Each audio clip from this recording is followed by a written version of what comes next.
Welcome to the Schools of Excellence podcast, a place for insightful conversations about building sustainable schools of excellence. Join me each week as we explore the importance of leading with your values, creating impact, and leaving a lasting legacy. My goal on the show is to provide you with clarity, elevate your mindset, and equip you with practical strategies and inspiration. I'm Chanie, a proud mother of four, a former New Yorker, now savoring sunny Florida vibes. With a professional journey spanning 18 years across all levels of school leadership, I bring nuanced insight that delve into the intricate details of running a center, as well as the broader visionary aspects of leadership. Thank you for joining me for this conversation. Let's build a legacy of excellence together. Hello there, and welcome back to another episode of the Schools of Excellence podcast. So today is the second episode in our three-part series on veteran versus newbies. And today's conversation is about professional development opportunities. And this is a topic that I'm very passionate about because, well, for a lot of reasons. But one of the things is that I see a lot of copycatting and a little bit of the blind leading the blind when it comes to professional development. And I've come up with really four common themes that I see in professional development in the early childhood field specifically. And I think it's important when we're entering a conversation around how to support veteran and newbies, specifically in the context of professional development. First, we have to understand what are some of the trends or conversations that are even happening inside of the industry. So one of the themes that I see is the bandwagon effect, right? Which is this tendency to adopt an idea or a trend simply because everyone else is doing it without a lot of considerance or really relevance to its effectiveness or its efficiency for you. So the bandwagon effect is very, very common, specifically in a digital age of social media, where you as a consumer who's listening to this, you are part of a lot of different Facebook groups, mentoring programs, possibly going to different events. And there are a lot of ideas that are shared around professional development opportunities for your teams. And so there's kind of this bandwagon effect that happens where it's like, okay, everyone's doing this thing. Everyone's hiring this person. Everyone's, talking about this topic. Everyone's investing in this particular thing. And then you go and you make that investment without considering, is this really the core need of my organization? And I'm going to talk about that in a minute after I share with you the four themes. So the second thing that I'll see a lot is blind adherence. So a lot of leaders unquestionably really just adhere to these perceived consensus or the, popular opinions without really looking at different perspectives or different solutions. So again, very similar to the bandwagon effect, but this is just this blind listening of like, okay, this is the popular opinion. This is what everyone does when it comes to professional development with veterans, or this is what everyone does when they are, opening their second location, or this is what everyone does when they're hiring an assistant director. And so I'm going to go do that also, right? Blind adherence comes from a leader that is overwhelmed by options and also overwhelmed by the amount of stuff that are on their plate. And so they subscribe to blind adherence because it's like, okay, that's one less thing that I have to critically think through. That is one less thing that I have to filter through my company values. That is one less thing that I actually have to use brain capacity to think through. That is why people typically lean to blind adherence. It's not because they're not smart or they don't have their own opinions or they can't think critically. They are sometimes so overwhelmed and don't have the mental bandwidth. So they delegate the decision making to other people who actually have absolutely no idea what your business's needs are. That's blind adherence. And you see that a lot in today's culture, not just in the early childhood field, look across the country and across the world, really. So that's another theme that I see happen a lot when it comes to professional development. Another one, FOMO. Fear of missing out.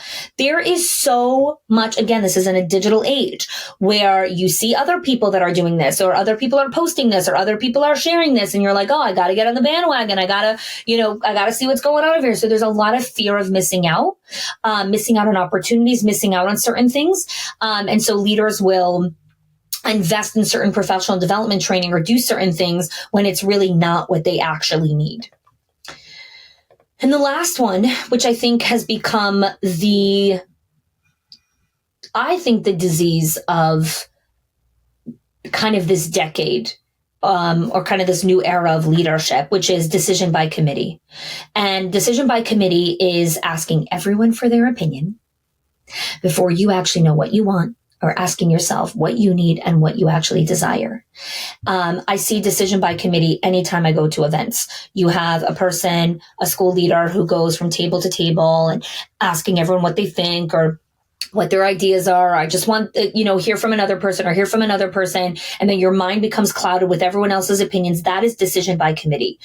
You do not need a committee every single time you make a decision. You need to learn how to trust yourself. And that is a much harder skill. And so these are the 4 common things: the bandwagon effect, blind adherence, fear of missing out, and decision by committee. And in order to move away from this when it comes to specifically the lens of professional development, this is where diagnostics and self-trust really come into play, which are the foundational pillars of the Schools of Excellence membership, right? I don't want to create more followers. I want to create leaders. I don't want more followers. I want a community of people that know how to lead themselves. Self-leadership.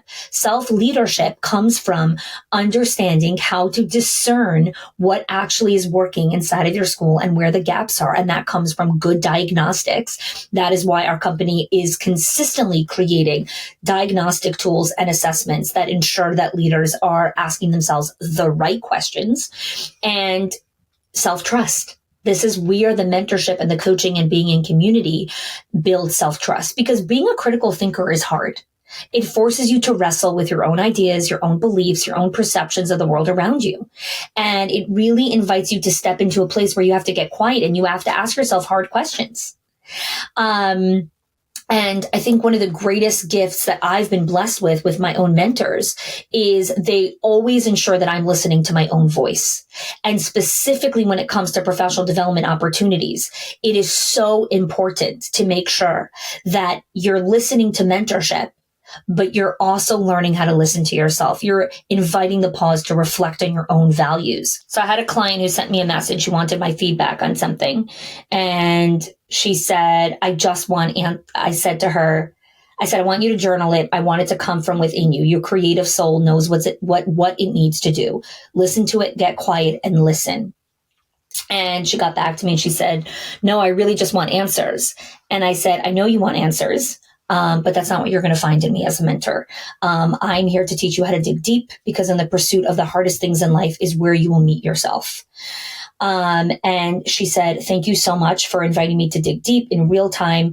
And she made the decision about what she needed to do. And then she said, have an amazing weekend. And thanks for being willing to help me on the journey and not let me get away with easy and try to figure out why I would choose to show up with this in a certain way or in different ways. Cheers to many more moments like this together. So why am I sharing this with you? Because as you choose professional development opportunities for your veteran or for your new staff, it's really important to understand how to train your team to learn how to listen to themselves. You are the mentor of your team, and creating those opportunities is so important. So important. Okay, so let's dive into some of the differences between veteran and new staff. Okay. So professional development for veteran staff is they're really looking for more advanced training opportunities. They want, specialized training sessions or workshops that cater to like kind of specific expertise. So they're looking for some leadership development, more specialized content knowledge. They're not looking for foundational stuff, which I'll go into a minute of what, the new teachers want. Some other professional development for veteran staff is veteran staff like peer-led workshops. They actually enjoy sharing expertise by leading workshops. They find a lot of joy in that kind of professional development. It doesn't only benefit the other staff, but it really provides a lot of validation and recognition for the veteran teachers. And so peer-led workshops is a phenomenal way to develop your veteran staff. Veteran teachers are also looking for a lot of collaborative learning communities. They're looking for opportunities to engage in deeper discussions, sharing better best practices, and they're looking on having deeper conversations around complex educational challenges because they've mastered a lot of the foundational stuff. And the other thing that veterans are looking for in professional development is mentorship opportunities. Veterans actually want to serve as mentors or coaches for newer colleagues. And I know a lot of you are listening to this and saying, oh, we tried all these mentorship programs. They don't really want to. It's more work for them. That's the key here. Are you inviting or presenting it as more work for them? No one wants more work. No one wants more tasks. No one wants more responsibilities. But there are certain teachers inside of your school right now that would absolutely love to take on mentorship roles within the school. Okay. What are some professional development opportunities that the newer staff are looking for? Okay. New staff need foundational training on essential topics like classroom management, lesson planning, right? They need parent-teacher communication strategies. They need to understand behavioral management techniques, classroom environment design. They need foundational training. Veteran teachers do not want to be put into a workshop on classroom design. They know how to design a classroom. If it's going to be on classroom design, they're looking for a different level of conversation there. So really understand how you're setting up professional development opportunities.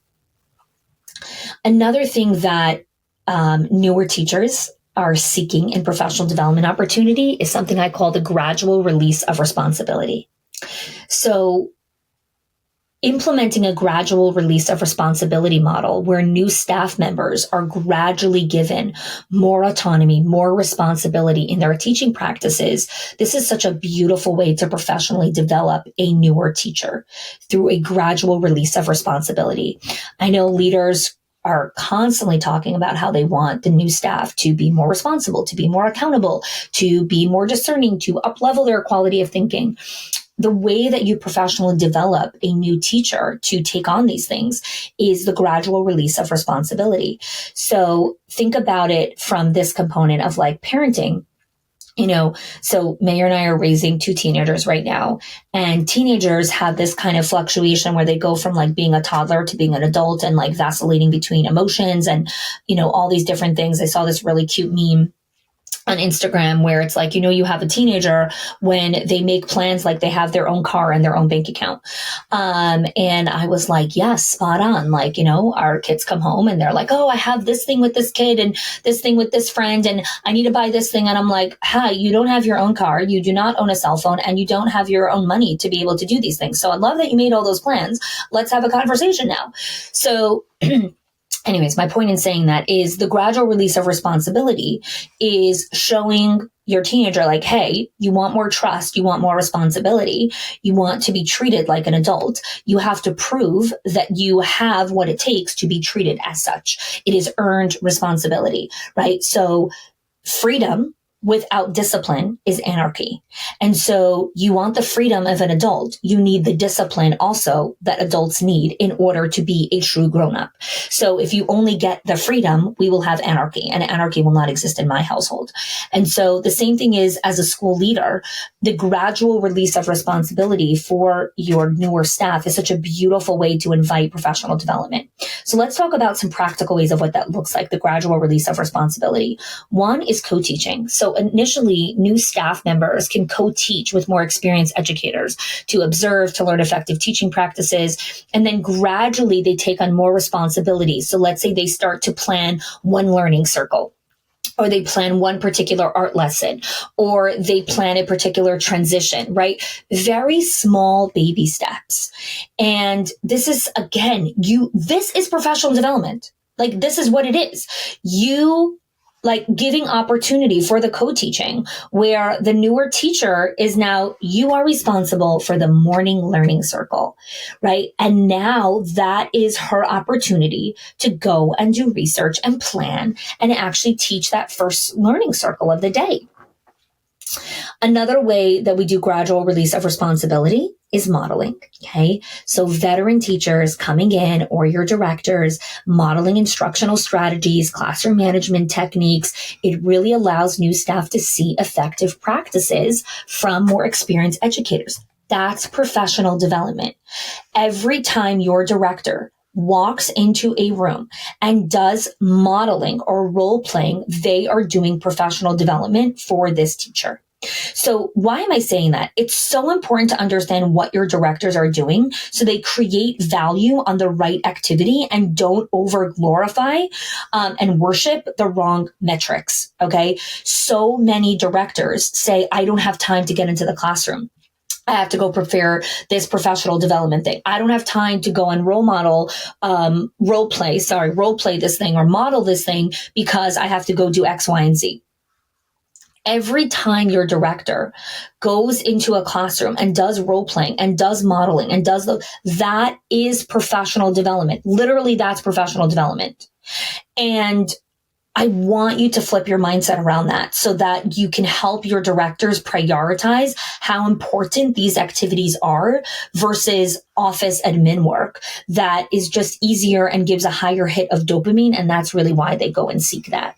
And I teach this all, in extensive length in our foundations inside of our Schools of Excellence membership, where we really help directors and owners discern the value of their time and priorities and how to make sure that they're focusing on the right things. And professional development is such a key thing that they need to be working on.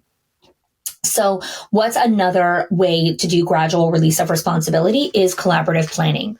So engaging new staff members in collaborative lesson planning with their colleagues. So you can start by providing some templates or frameworks that help the new teacher with the planning process and gradually transition to more independent planning, right? As they become more familiar with curriculum standards, as they become more familiar with instructional goals, now they can do more independent planning. This is professional development. You are trying to create independent thinkers and independent leaders inside of the classrooms. And yet so many of the practices that leaders are doing are actually fostering a culture of dependence and reliability, relying on the leader for the wrong things. And the leader becomes this crutch. And so this is why I believe so strongly in this concept of the gradual release of responsibility. So let's go a little bit further. Where are some other professional development opportunities for newer staff? Self-assessment tools, right? Providing staff, this is both for veteran and newbies, with self-assessment tools and rubrics so that they can evaluate their teaching practices against established criteria standards. This helps them understand how to push themselves. So in the Schools of Excellence membership, we have something called the 6 performance keys, or the 6 key areas that all teachers need to constantly work on to become a teacher of excellence. And we have a rubric and a whole training platform. And then we've also had a lot of different owners and directors that have created bonus infrastructure and raises and promotions around the 6 performance keys and different hiring practices. And they've used this rubric as a way to really elevate the professional development and quality of care inside of their centers. So we've done multiple roundtable conversations. It's actually something that we do inside of the membership frequently is roundtables where we invite directors and owners inside of our membership to share best practices that they're doing inside of their centers. And so we did, I think, 2 or 3 roundtables actually just around the 6 performance keys to help leaders understand how to use this rubric really well. If you've been in my community for a long time, you know I'm obsessed with assessments and diagnostics, but I create my own. And why do I create our own diagnostics is because the diagnostics that are out there are not specific and custom tailored to early childhood development. So the Enneagram, the Myers-Briggs, all of these things, they're all great and fun.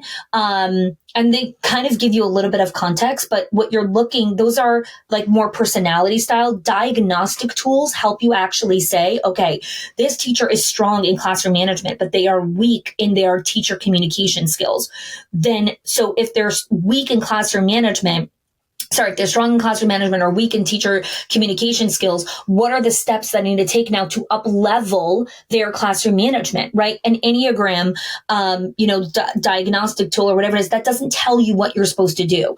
It's a different personality test. And there's validity to it and it's great. And, I love a good personality test. And make sure that you're also using real diagnostic tools that help you discern what is actually going on in your center. And this is why our company has been so committed to it. We've actually over the years, we've created 4 different diagnostic tools that sit inside of our membership that our clients use consistently to assess the quality of what's happening in their teachers, in their performance, in their culture, in their leadership team, and the skill set. We have multiple different diagnostics that we've created.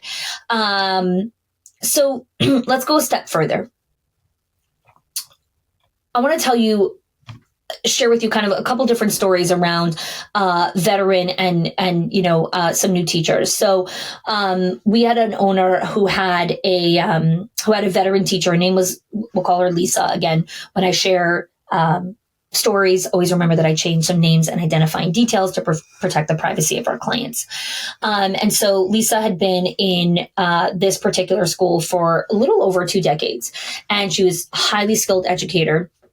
And she started to kind of drop these hints that she was interested in exploring new teaching methodologies, and mainly in how to do a little bit more technology integration. She wanted to keep her instruction a little bit more fresh, a little bit more engaging. And what was interesting actually is because this teacher was mainly dropping it through the form of hints, the owner wasn't really picking up on it.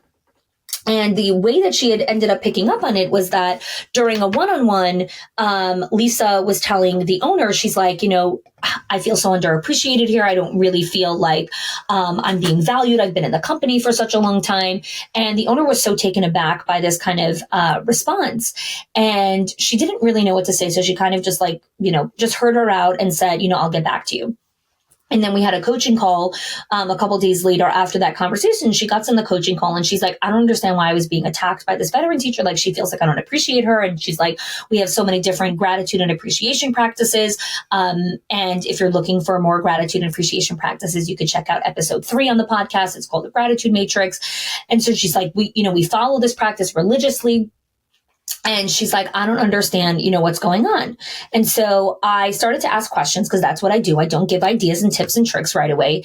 And through a series of questions, we came to realize that this owner actually hadn't invested in any type of professional development for this veteran teacher in a while. And as we're having this conversation, she's like, oh my gosh, she's actually been dropping these hints around, wanting to do certain things. And I was like, okay, great. So now go talk to her, and see what she's actually, looking for. And she came back to her and she, apologized for not picking up on the hints. And she asked, for the future, please be more direct. And she actually sent her to this conference that had a very big focus on technology integration, specifically in the early childhood field.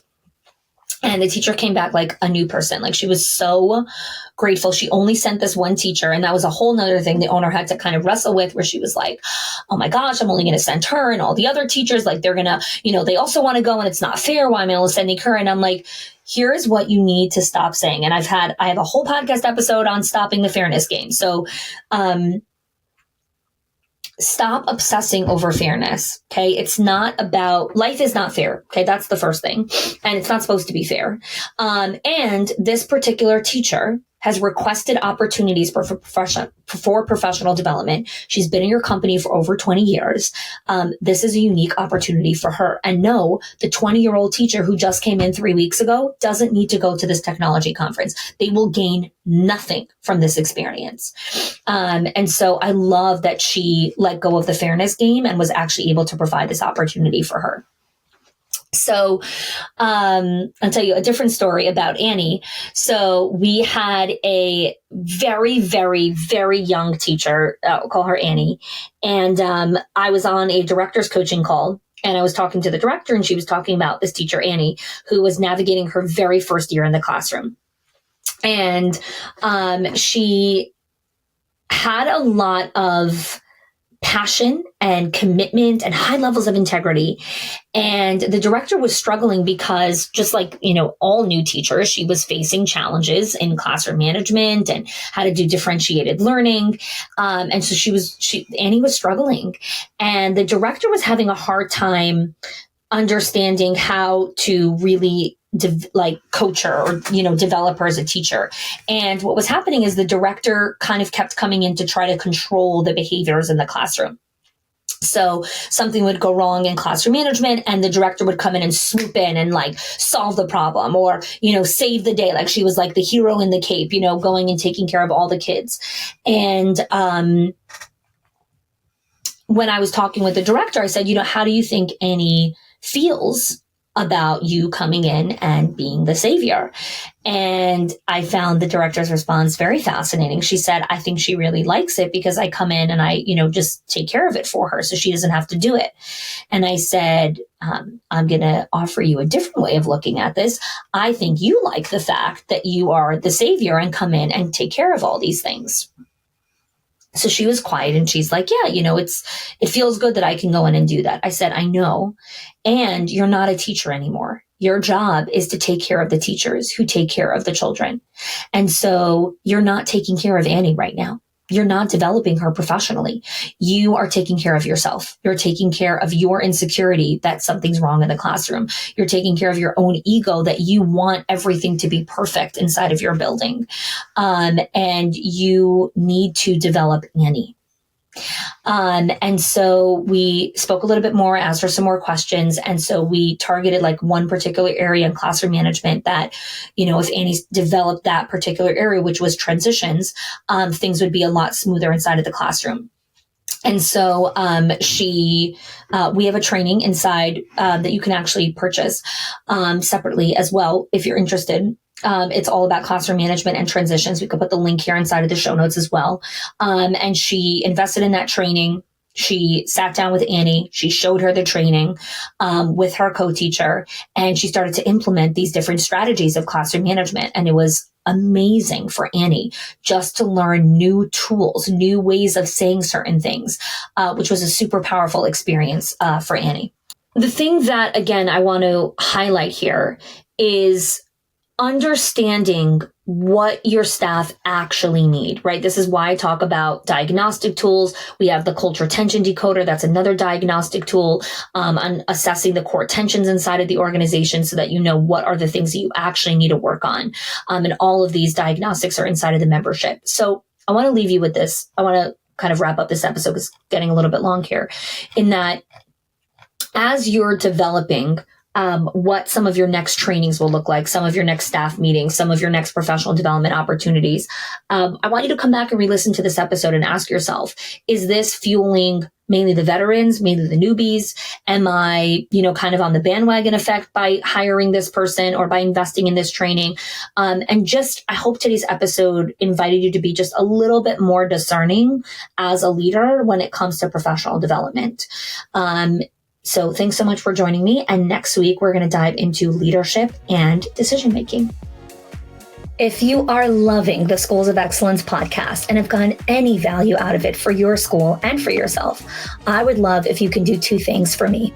One, subscribe to the show so you never miss an episode. And two, can you please leave us a review?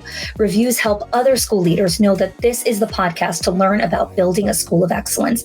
And I'd be so grateful if you can do that for us. Your help and support make this show be able to listen to by thousands of other school leaders around the globe. Thanks so much for listening and giving us your time and attention each week.